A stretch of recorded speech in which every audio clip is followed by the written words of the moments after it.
கடவுள் டிவி நேயர்களுக்கு அன்பான வணக்கம். அடியேன் திருமயிலை கற்பகலட்சுமி சுரேஷ். ஒவ்வொரு நாளும் உங்களோடு அப்படியே அருணகிரியார் வழியில் திருப்புகழ் அமுதம் கிடைத்த தலங்களை தரிசனம் செய்து கொண்டு வருகின்றோம். இப்போ எல்லாரும் பழமுதிர்ச்சோலையில் தங்கின்னு இருப்பீங்க. அழகான மலை, அழகர் மலை, கள்ளழகராக கிருஷ்ணர் கீழே இருக்கார், கருப்பண்ணசாமி காவல் தெய்வம். இவங்க எல்லாரையும் வணங்கிட்டு அப்படியே மேலே மலையேறி வந்தோன்னா குன்று இருக்கும் இடம் எல்லாம் குமரன் இருக்கும் இடம், பழமுதிர்ச்சோலை முருகப்பெருமான். அடியேன் ஏற்கனவே சொன்ன அருணகிரியார் பாடலில் இருந்த கோயில் இன்னைக்கு இருந்திருக்க வாய்ப்பில்லை. இது கொஞ்சம் காலத்தில் ரொம்ப சமீபமாக கட்டப்பட்ட திருக்கோயிலாகத்தான் உள்ளது.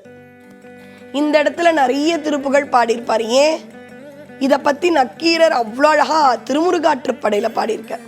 அப்படி காலத்தால் முன்பிருந்த கோயில்னு இருக்கும் பொழுது அருணகிரியாருக்கு இன்னுமே பக்தி.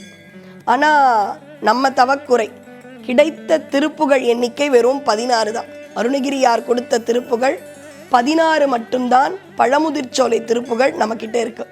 ரொம்ப அழகாக சொல்கிறார், சோலை மலை மேவுகின்ற பெருமாளே, சோலை மலை நின்ற பெருமாளே. இப்படி முருகனை ரொம்பவே அழகாக பாடுறாரு.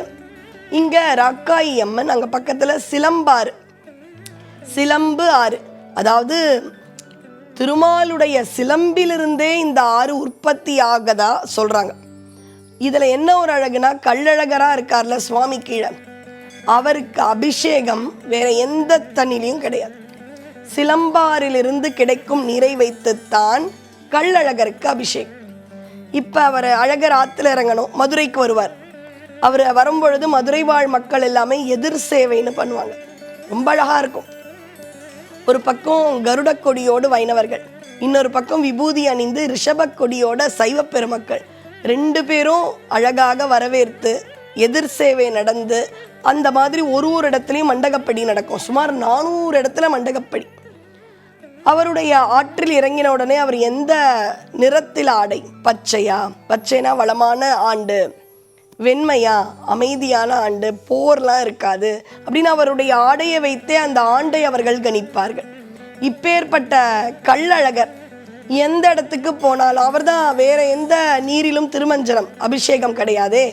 அப்போ சிலம்பாரிலிருந்து நீரை எடுத்துன்னு வந்துடுவாங்க.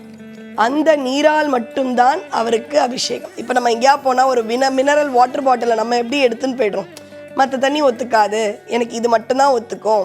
அது மாதிரி திருமால் சிலம்பாறு தண்ணி மட்டும்தான் அபிஷேகம்னு அங்கேயே முன்னாடி எடுத்துன்னு போய் வச்சுருவாங்க. அதால் மட்டும்தான் அவருக்கு அபிஷேகம் நினைக்கும். பெரியாழ்வார், ஆண்டாள், இப்படி ஆழ்வார்களால் பாடல் பெற்ற தலம். அப்படியே மேலே வந்தால் நம்முடைய முருகப்பெருமான். நாவல் மரம், அங்கே தான் முருகன் ஔவைக்கு அற்புதம் காட்டினார் அப்படின்றத தான் போன தடவை சொன்னோம். இதில் ஒரு விசேஷம் இருக்குன்னு நான் சொன்னேன். என்ன, பொதுவாக நாவல் மரத்தில் நாவல் பழம் கிடைக்கும் சமயம் எப்போ தெரியுமா? விநாயகர் சதுர்த்தியை ஒட்டி தான் நாவல் பழம் நமக்கு கிடைக்கும் பொதுவாகவே. ஆனால் பழமுதிர்ச்சோலை இந்த மலைக்கு மேலே இருக்கக்கூடிய நாவல் மரத்தில் கந்த சஷ்டியை ஒட்டி தான் நாவல் பழமே கிடைக்கும்.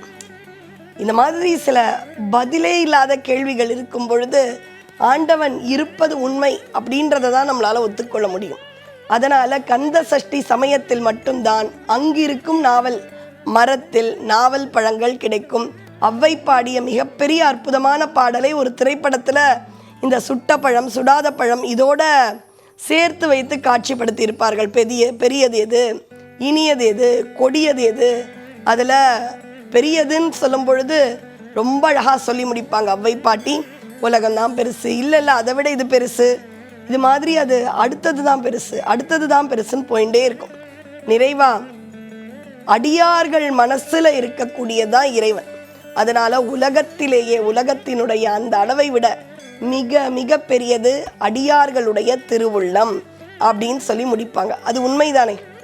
முருகனுக்கு நம்மளால் என்ன செய்ய முடியும்? ஒரு இடத்துக்கும் போய் அந்த திருப்புகழை பாட வேண்டும், திருமுருகாற்றுப்படையை பாட வேண்டும். பாடி பாடி பக்தி செய்து பரவினால் கண்டிப்பாக கேட்ட வரத்தை 12 கை வள்ளல் தருவான். ஏன், அவனுக்கு தொண்டர் மனம்தான் இடம், தொண்டர் மனம்தான் பெரிது. அதனால் திருப்புகழ் பாடி பழமுதிர்ச்சோலையில் 16 திருப்புகழ், அங்கெல்லாம் போய் ஒரு திருப்புகழையாவது வாயார பாடி அவனை வணங்கி அவனுடைய அருளை பெறுங்கள். வெற்றிவேல் முருகனுக்கு அரோகரா. நன்றி, வணக்கம்.